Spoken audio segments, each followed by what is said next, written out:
Hello guys, एक बार फिर से स्वागत है आपका अपने चैनल पे क्रिकेट और अब आशीष टाटी पे। और आज मैं आपके लिए हमेशा की तरह एक यूनिक टॉपिक लाया होगा। इस यूनिक क्यों? क्योंकि ऐसे टॉपिक आपको यूट्यूब पे कहीं देखने नहीं मिलेंगे, चाहे आप क्रिकेट चैनल देखो या माइंडसेट चैनल देखो या कोई भी चैनल देखो। क्रिकेट रिगार्डिंग इतना वेराइटी आपको कहीं देखने नहीं मिलेगा। तो आप अगर नए हैं चैनल पे तो सब्सक्राइब ज़रूर करके जाना। फिलहाल के लिए ये वीडियो एंजॉय कीजिए और वीडियो के माध्यम से जो आपको सीख मिलती है या आप कुछ मुझे बताना चाहते तो कमेंट बॉक्स में भी डाल सकते हैं और प्यार देना चाहते हैं वो भी आप कमेंट बॉक्स में डालिए। फिलहाल के लिए वीडियो स्टार्ट करते हैं।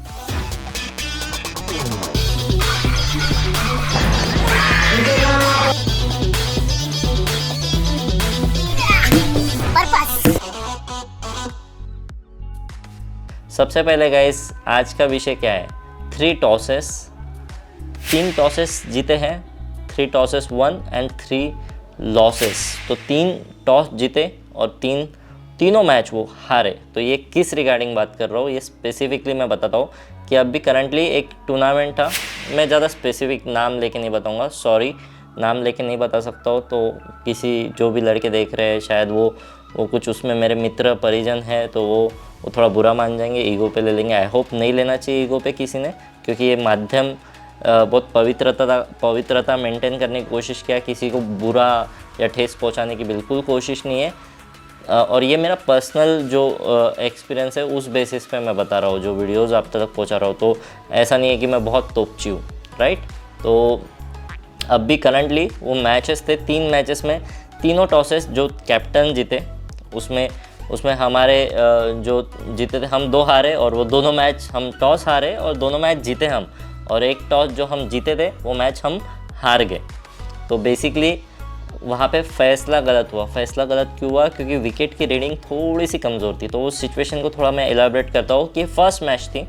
फर्स्ट मैच में हमने टॉस हारा और टॉस हार के हमको पहले बल्लेबाजी मिली और विकेट ऐसी थी, वो विकेट ऑलरेडी मैं उसको 2 दिन पहले खेला था और उसमें मैच अच्छा परफॉर्म किया था। मैंने 2 दिन पहले ही दूसरे टूर्नामेंट में खेला था और कंटिन्यूसली वो वहाँ पे मैचेस हो रहे थे। एंड मैं जब वो वहाँ पे पहुँचा तो मैंने ऑफकोर्स जैसे कि हमेशा की तरह करता हूँ मैं कि I try to go to the wicket और ग्राउंड्समैन से बात करने की कोशिश करता हूँ। वहाँ पे रोलर कौन सा है ये जानने की कोशिश करता हूँ, पानी कैसे डालते हैं ये जानने की कोशिश करता हूँ, क्योंकि ये मेरे एकेडमी में खुद मैं विकेट प्रिपेयर कर रहा हूँ, इतने समय से कर रहा हूँ। तो वो अंडरस्टैंडिंग आ चुकी है कि कितना पानी कब डालना चाहिए, ये सारी चीज़ें समझना है कि विकेट कड़क बननी चाहिए या नहीं बननी चाहिए। वो सारी चीज़ें समझ में आ रही है धीरे धीरे। परफेक्ट तो कोई नहीं है, पर it's a continuous long life time process. हाँ, तो शुरू ही रहेगा वो सीखना। तो मैं गया और विकेट की सिचुएशन ऐसी थी कि वो कैप्टन टॉस जीत के पता नहीं उसने गेंदबाजी क्यों चूज़ की है, क्योंकि वहाँ पे चेसिंग हमेशा डिफ़िकल्ट रहता है। वहाँ पे सरफेस ऐसा है, एक तो वहाँ पे मशीन वाला रोलर नहीं था, ठीक है, पहली चीज़। दूसरी चीज़ कि वहाँ पे कंटिन्यूसली मैचेस थे, हर दिन, एक भी दिन विकेट को रेस्ट नहीं, कंटिन्यूसली मैचेस शुरू जैसे। और उनका सिचुएशन एक पैटर्न रहता है, हर ग्राउंड्समैन का एक पैटर्न रहता है। तो वहाँ पे जैसे विकेट मैच ख़त्म होती है तो पानी डाल देते हैं और वो वैसे छोड़ देते हैं और सवेरे आके रोलिंग करते हैं। तो वो सवेरे जैसे थोड़ा सा, तो पैटर्न ये था वो विकेट का कि पहले जो बैटिंग करता है, अगर वनडे मैच है तो उसमें पहले के 5-6 ओवर 7-8 ओवर विकेट थोड़ी सी डाइसी रहती है, थोड़ी सा नमी रहती है, थोड़ा स्पंजी बाउंस होता है। और ये मैं विंटर की बात कर रहा हूँ, स्पेसिफिकली विंटर, अभी के सीज़न की बात कर रहा हूँ, इंडिया की बात कर रहा हूँ और नागपुर की बात कर रहा हूँ, सेंटर इंडिया। तो इसमें ऐसा है कि विकेट रोल एकदम कड़क नहीं होंगी, क्योंकि रोलर बेसिक रोलर नहीं है। बेसिक मतलब एक ही रोलर है, तो वो उससे जो हो रहा है वो हो रहा है। वो कितने किलो का रोलर है ये जानना ज़रूरी है आपको। दूसरा कि अब पानी वो डालने का टाइमिंग, अब 4 बजे मैच खत्म हुई, पानी डाला तो बेसिकली 1-1.5 घंटा उसको धूप लगी और फिर मैच स्टार्ट होती है अगले दिन 9 बजे के आसपास। अगर वनडे मैच है तो 9 बजे, तो वो 8 बजे 7-7:30 बजे रोलिंग कर रहे हैं। या तो कभी कभी वो मैच अगर समझ लो जल्दी हो गई है ख़त्म, तो वो पानी डाल के, थोड़ा सा पानी डाल के उसी शाम को रोलिंग करके रख रहे हैं अगले दिन के लिए। तो इन एनी कंडीशन वो विकेट फूट रही है, क्योंकि कंटिन्यूसली मैचेस है। तो वो अगले दिन सेकंड बैटिंग करना हमेशा टफ रहने वाला है, क्योंकि विकेट बहुत घूमेगा। और एग्जैक्टली वैसा ही हुआ है। तो वो कंडीशंस का अंदाज़ा वो अपोजिशन का कैप्टन ले नहीं पाया। हमने पहले बैटिंग किया, हमने अच्छा स्कोर किया और वो बहुत जल्दी ऑल आउट हुए, बहुत बड़े मार्जिन से हम जीते।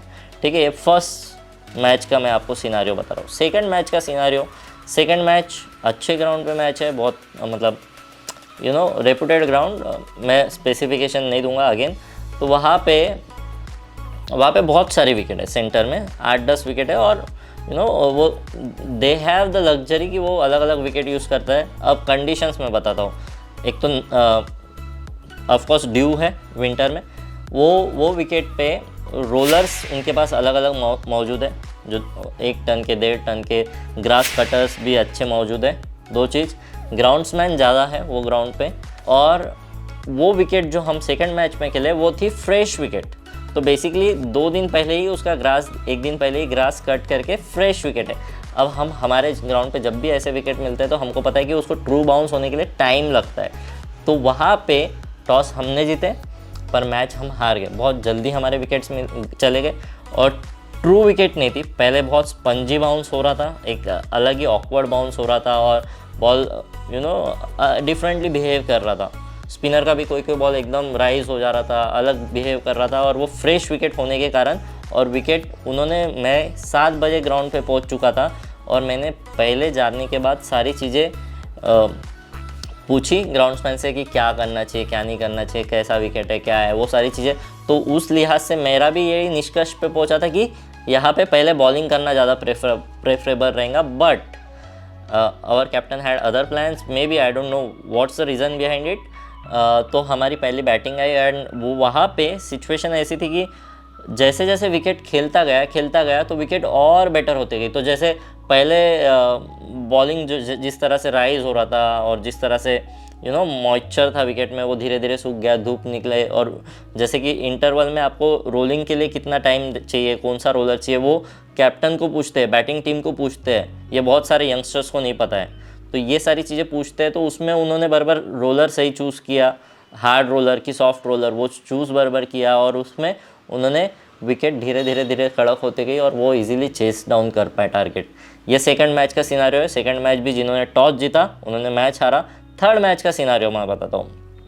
थर्ड मैच अलग ग्राउंड पे थी एंड वहाँ पे अगेन सिचुएशन ऐसी थी कि मैं विकेट के बारे में तो ज़्यादा नहीं बोल पाऊँगा, पर थर्ड मैच में भी टॉस जीत के अपोजिशन ने पहले हमको बैटिंग का न्योता दिया। हमने बैटिंग किया पहले, और जैसे तीनों मैच में हमने बैटिंग किया और उसमें से 2 मैच जीते। तीसरी मैच में हमने बैटिंग किया, विकेट ठीक थी, नॉट ग्रेट, बट विकेट ख़राब नहीं थी, विकेट थोड़ा सा, पर ऐसा लग रहा था फ्रेश विकेट थी, कड़क लग रही थी विकेट जब टच करके देखा। और धीरे धीरे विकेट मुझे ऐसा लग रहा था कि डेटोरेट होंगी। वहाँ पे भी रोलर का प्रॉब्लम था, रोलर समस्या था और ग्राउंड्समैन का समस्या था, थोड़ा आउटसाइड में था, ग्राउंड बहुत आउटसाइड में था। तो ये सारी चीज़ें थी कि एक ही ग्राउंड्समैन था और वही सब कर रहा था। उनको रोलिंग का भी बोलते, जब इंटरवल में रोलिंग का बोलते हैं, अगर 20-20 है और 10 मिनट का ही गैप है तो उनको बोलते हैं अगर 7 मिनट रोलिंग करना है तो 7 मिनट रोलिंग करने के लिए उनको उसमें मार्किंग भी करना पड़ता है, सब करना पड़ता है। और एक ही ग्राउंड्समैन है तो उसको रोलर लाना ले जाना, इट्स क्वाइट अ टास्क। तो इट्स नॉट ईजी कि 7 मिनट रोलिंग हो जाएगा या 5 मिनट भी हो जाएगा, नहीं होता है, बहुत बार नहीं होता है। और जनरली ये कैप्टन्स ऑब्जर्व नहीं करते हैं ये छोटी छोटी चीज़ें, पर ये ऐसी सिचुएशन से ही मैचेस जीती या हारी जाती है। और ये बहुत रीडिंग, मुझे ऐसा लगता है कि मैं खुद अपने एकेडमी में मजबूरी में भी पहले बनाया था और अब भी वो चीज़ का अंडरस्टैंडिंग कंटिन्यूसली लेने की कोशिश कर रहा हूँ। पानी डालना और विकेट को रोल करना, वो चीज़ समझना कि कितने धीरे रोल करना है या स्पीड में रोल करना है, कब विकेट को रोल करना है, पानी डालने के बाद कितना समय के बाद उसको चेक कैसे करना है, वो एक नुकीला ऑब्जेक्ट रहता है वो डाल के चेक करते हैं। तो ये सारी चीज़ें मेरे फ़ायदे में गई। आई होप कि उस वजह से भी मैंने विकेट जो सिचुएशन के हिसाब से अच्छा परफॉर्म किया, रीड करने की कोशिश किया। पहले ये अंडरस्टैंडिंग मुझे नहीं थी, ये अवेयरनेस नहीं थी, और ये शायद इस वजह से मेरी कंसिस्टेंसी पिछले 3-4 साल में जब से मेरा एकेडमी बना है बहुत बड़ी है कंसिस्टेंसी। मेरा एवरेज अराउंड 30 रहता था, अब भी मेरा एवरेज 50 के आसपास है। लाइक बहुत ड्रास्टिक चेंज है। 35 वन ऑफ द मैचेस में मैं परफॉर्म करता था और फिर बाकी फिर फ्लॉप होते जाता था। अब भी वो एवरेज बढ़ा है, कंसिस्टेंसी बढ़ी है और स्ट्राइक रेट बढ़ा है। लाइक बहुत ज़्यादा स्ट्राइक रेट में इंक्रीज़ हुआ है। पहले तो बहुत स्लो खेलता था, अब भी मुझे थोड़ा अंडरस्टैंडिंग हो जाता है कि ये बॉल ऐसे छूटा है और ये विकेट के हिसाब से ये शॉट मैं मार सकता हूँ। तो वो चीज़ आप जहाँ भी है, जो भी एकेडमी में है, जहाँ भी प्रैक्टिस कर रहे हैं या जो भी मैचेस खेलने जाते हैं, तो ये ज़रूर चेक कीजिए कि ये विकेट कैसे है। ग्राउंड्समैन से जाके बात कीजिए, वहाँ पे ये चीज़ें देखिए कि रोलर कौन सा है, ग्राउंड्समैन कितने हैं, ग्रास कटिंग मशीन कौन सी है, ग्रास कट है या नहीं है, पैचेस है कि नहीं है, विकेट पहला दिन है विकेट का या विकेट पे कंटिन्यूसली मैचेस शुरू है। ये सारी चीज़ें अगर आप समझ जाएंगे ना, तो आप एक अपने स्किल्स को अच्छे तरीके से पेश कर सकते हैं, अच्छे तरीके से परफॉर्म कर सकते हैं और डेफिनेटली आपको हेल्प मिलेगा। आई होप कि ये वीडियो से आपको फ़ायदा मिला होगा और बहुत दिल से बनाता हूँ, बहुत ईमानदारी से बनाता हूँ और किसी के बारे में बुरा सोच के नहीं बनाता हूँ। तो किसी को भी ये वीडियो से ठेस पहुँची है तो माफ़ कर देना मुझे प्लीज़। और जिनको भी पसंद आया, जिनको भी जो मेरा मकसद था कि अंडरस्टैंडिंग बढ़े क्रिकेटर्स के बीच, जो यंगस्टर्स है जो न्यू स्टार्ट कर रहे हो उनका गेम रेज हो, तो अगर उसमें मदद हुई है तो प्लीज़ लाइक शेयर और सब्सक्राइब ज़रूर कीजिए, कमेंट बॉक्स में प्यार दीजिएगा। इस फिलहाल के लिए इतना ही, till the next time, love you all.